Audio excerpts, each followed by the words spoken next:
ఎట్టకేలకు చిన్ని తన తండ్రి బాలరాజు ప్రాణాలని కాపాడుకుంది. దయాసాగర్ చిన్ని విషయంలో చాలా అంటే చాలా పెద్ద హెల్పే చేశాడనే చెప్పొచ్చు. చిన్ని అందుకోసం ఎంత కష్టపడిందో, వాళ్ళ నాన్న కోసం డబ్బులు కట్టాలని చాలా రకాలుగా ప్రయత్నిస్తుంది.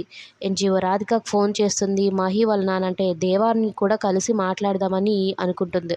కానీ అదృష్టవశాత్తు దేవాతో మాట్లాడకపోవడమే మంచిదయిందనమాట. అయితే అన్ని రకాలుగా ట్రై చేసి ఇక తనకే ఒక అదృష్టంలాగా ఒక అమ్మాయి వచ్చి, "నువ్వు చాలా బాగా వేస్తావు కదా పెయింటింగ్స్, కాంపిటీషన్ ఉంది వేస్తావా?" అంటే, "నాకు ఇప్పుడు అవసరం డబ్బులు" అని చెప్పని వేస్తుంది. అయితే ఆ పెయింటింగ్ వేసేటప్పుడు కూడా పక్కన వాళ్ళు ఇబ్బంది పెడతారనమాట. అయినా కూడా దాన్ని దాటుకొని తనకే ఫస్ట్ ప్రైజ్ అయితే వస్తుంది. ఆ దయాసాగర్ డాక్టర్ అయితే చాలా మెచ్చుకుంటారనమాట చిన్నిని.